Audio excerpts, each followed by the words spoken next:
عظیم ہستی کے نام جسے عورت کہتے ہیں. آئین سے عالم انسان کی علم بردار عورت، واؤ سے وجود انسان کی بنیاد عورت، رے سے رانائے انسان کی شان عورت، اور تے سے تمہارے معاشرے کی پہچان عورت. آج سے 1400 سال پہلے عورتوں کو زندہ دفن کرنے کا رواج ختم ہوا اور عورتوں کو مردوں کے برابر عزت دی گئی، اور آنے والی تمام نسلوں کو صاف لفظوں میں یہ بتا دیا گیا کہ ایک عورت جب اس دنیا میں آتی ہے تو ماں باپ کے لیے جنت کی دلیل ہوتی ہے، بیوی کی صورت میں اطاعت سے خود جنتی ہو جاتی ہے، اور جب ماں کے اعلیٰ مقام تک پہنچتی ہے نا تو جنت کو اس کے قدموں میں ڈال دیا جاتا ہے. تو پھر کسی نے کیا خوب کہا ہے کہ اگر بزم جہاں میں عورت نہ ہوتی، خیالوں کی رنگین جنت نہ ہوتی، خیالوں کی رنگین جنت نہ ہوتی. علی وقار اگر عورت کو اتنا بڑا مقام دیا گیا ہے تو اس کے کچھ فرائض بھی ہیں.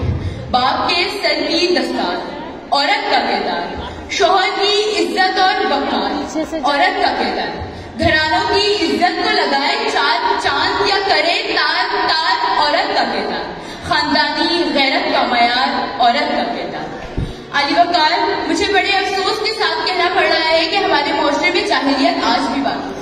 آج بھی کچھ لوگ یہ سمجھتے ہیں کہ لڑکیوں کو پڑھا لکھا کر کیا فائدہ، کل کو تو ان کو دوسرے گھر جا کر برتن مانجنے ہیں. لڑکیوں سے ہماری نسل تو نہیں بڑھے گی، انہیں اتنا سر چڑھا کر کیا فائدہ. تو میں انہیں یہ بتاتی چلوں کہ میرے آقا دو جہاں نبی کریم صلی اللہ علیہ وآلہ وسلم کی نسل ان کی بیٹی یعنی حضرت فاطمہ رضی اللہ تعالیٰ عنہ سے چلی. حضرت عائشہ رضی اللہ تعالیٰ عنہ جنہوں نے جنگ کی قیادت کی، نہ صرف قیادت کی بلکہ فتح حاصل کی.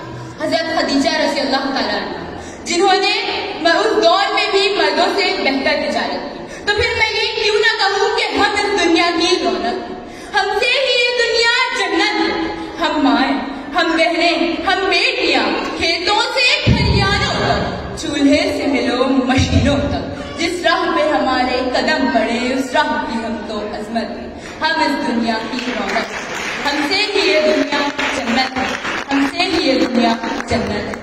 جناب صدر عورت کو جب یہ بات سمجھ میں آئی تو وہ تحریک پاکستان میں کبھی فاطمہ جینا اور بیگم لیاقت علی خان کے روپ میں مرد کے شانہ بشانہ کردار پیش کرتی نظر آئی، تو کبھی پروین شاکر اور بانو قدسیہ کے روپ میں ادبی تخلیقات میں اپنا نذرانہ پیش کرتی نظر آئی، تو کبھی مدر ٹیریسا کے روپ میں دکھائی دی، تو کبھی ڈاکٹر روز کھاؤ کے روپ میں نظر آئی. ہم مائیں، ہم بہنیں، ہم بیٹیاں، قوموں کی عزت ہم سے، ملکوں کی بستی ہم سے ہے. جناب صدر ہمارے معاشرے کے چند فیصد ابن آدم آج بھی بنت حوا کو جوتیوں کی نوک پر رکھتے ہیں.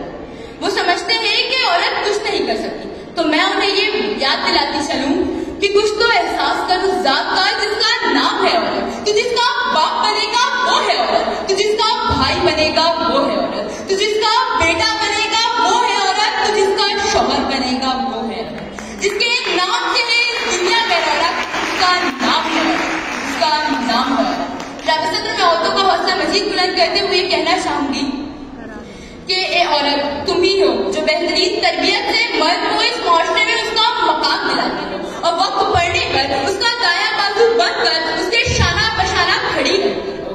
اے عورت تجھے سلام، بلا شبہ تو ہی معاشرے کی پہچان ہے، اور آج بھی ہے میدان میں اپنا لوہا منواتی ہو. تم معلم بھی ہو، تم مسیحا بھی ہو، وکالت بھی کرتی، منصف بھی ہو، اور ہر زمانے کی تم رگو جان. اے عورت تجھے سلام ہے، بلا شبہ تو ہی معاشرے کی پہچان ہے، بلا شبہ تو ہی معاشرے کی پہچان ہے. رابع صاحب میں اس سے زیادہ عورت کی تعریف کیا بیان کروں. اللہ تعالیٰ خود فرماتے ہیں کہ جب میں اپنے بندوں سے خوش ہوتا ہوں تو اسے انعام میں بیٹی عطا کرتا ہوں، اور اس بیٹی کی اچھی تربیت پر اسے جنت کی بشارت عطا کرتا ہوں. تو پھر میں یہ کیوں نہ کہوں کہ ہم اس دنیا کی رونق ہیں، ہم سے ہی یہ دنیا جنت ہے، ہم سے ہی یہ دنیا جنت ہے. والسلام.